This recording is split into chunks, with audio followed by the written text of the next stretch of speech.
If you are struggling with sobriety, let me just give you just a couple little tips, things that you can do to help yourself.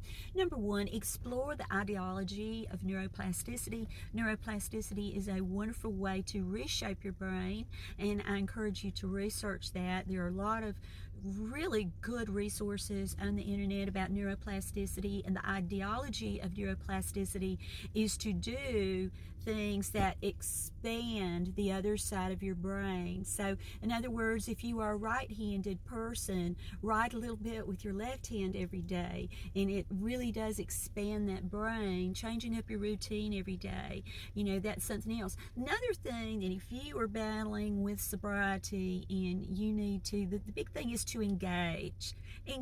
Make sure you go to those meetings.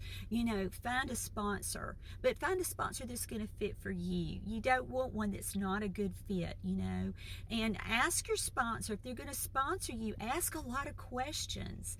What do they want to gain from garner from the relationship, and what are their boundaries, and don't be afraid to ask. The other thing too is keep your hands busy. Things that you can do.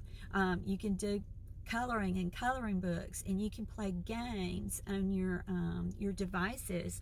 I know that when I went through rehab myself, and it was the greatest thing I ever did for myself. I was always a gamer, but I really ramped up the gaming after that. I was gaming all the time, on my phone. There were several different games that I would play, and, I'd keep my hands busy.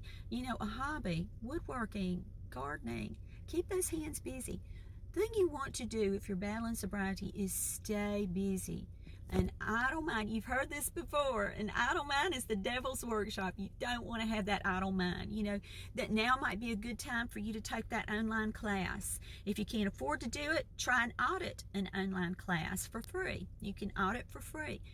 When you are working towards your recovery, and when you are working on your recovery plan, it is a great time, to engage that mind. The main thing is stay busy, stay active, and keep those hands busy. I'm Lisa Bastion, mental health therapist, and I hope this has helped.